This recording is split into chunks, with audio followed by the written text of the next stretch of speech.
At one point I said, well, what do you think of Jesus? Do you think he was the Messiah? That just really aggravated him. It made him angry. How can you expect me to believe in a God whose name my people have been killed? I don't care if it's true. I will never believe in Jesus. And that conversation ended with me walking home down the mountain in the dark. It was not a pleasant encounter. I grew up in a loving Jewish family. My mom and dad were very actively involved in the local synagogue, and we were there pretty much every Friday or Saturday. We celebrated the holidays at shul. We celebrated Passover at home. And my Jewish identity meant a lot to me growing up. I majored in fashion photography. And then after I worked in the photo industry for a couple of years, I decided to fulfill my lifelong passion of learning how to ski. I drove myself to Aspen, Colorado, where I knew no one, got a season pass, and started skiing. Aspen was heaven on earth, and that's where I wanted to live the rest of my life. And so it was there during my second ski season that I met a young woman from Kansas City, Missouri, perhaps the most curious person I've ever met in my life. In fact, she has a journalism degree from the University of Missouri. She began talking to me about her faith in God. And she told me that she was a Christian. And I said, oh, that's nice, I'm Jewish. She kept asking me questions. Do you believe in God? Well, what's he like? Is he personal? Does he want to have a relationship with you? What? What do you mean, what's he like? And I said, he's other, and we're here, we're down here. He's infinite, we're finite. She kept asking me questions and about God and about what I believed about God and why I believed it. And the more questions that she asked me, the more upset I would become with her. I would get angry with her. How can you expect me to believe in a God whose name my people have been killed for 2,000 years? She appeared to me as being narrow-mindedly dogmatic. But it was over time, as she asked me questions about what I believed and why I believed it, it began to occur to me that maybe I was the one who was narrow-minded and dogmatic. I knew Jews don't believe in Jesus. I knew you can't be Jewish and believe in Jesus. But the more she pressed me to explain why those things were true, the more I realized I didn't know, other than because.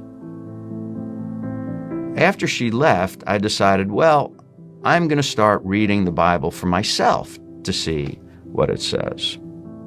And so, of course, I wouldn't go anywhere near the New Testament because I knew for a fact that the New Testament was Goyish Abubamaisis. It was Gentile grandmother stories. And everybody knew it was anti-Semitic, and so I would have nothing to do with that. And so I decided, okay, I'll start reading in Genesis.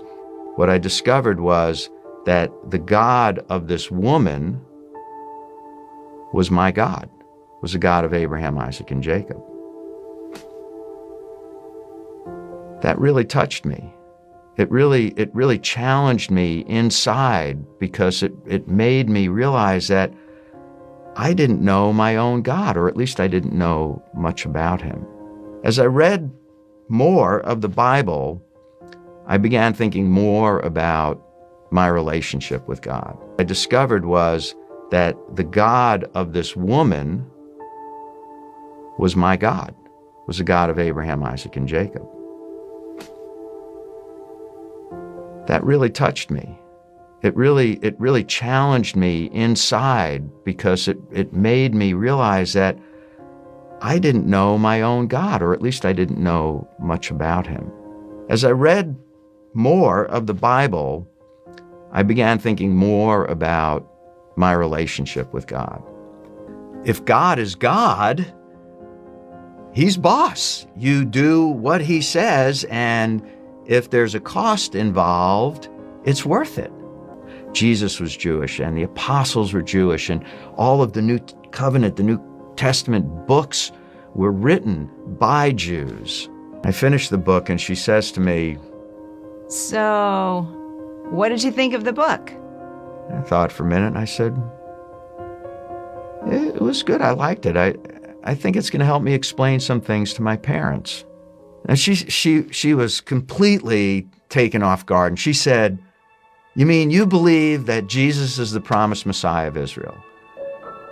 And I said, yeah. She says, now you believe that he died on a Roman cross as a payment for your sin? And I said, yeah.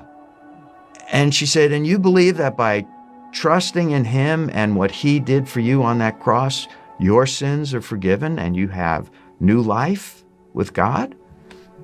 And I said, yeah.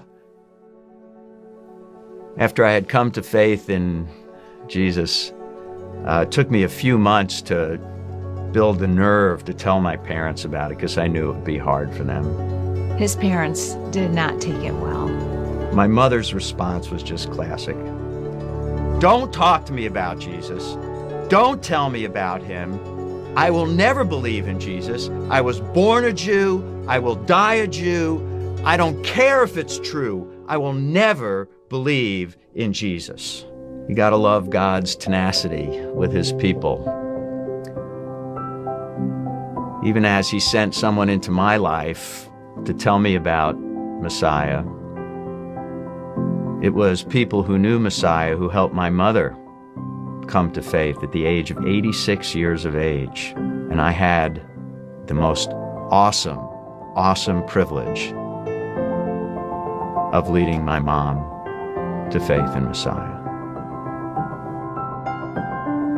You may be wondering about the identity of this very curious shiksa from Kansas City, this journalist who had such a profound impact on my life. And yes, what you are guessing is true.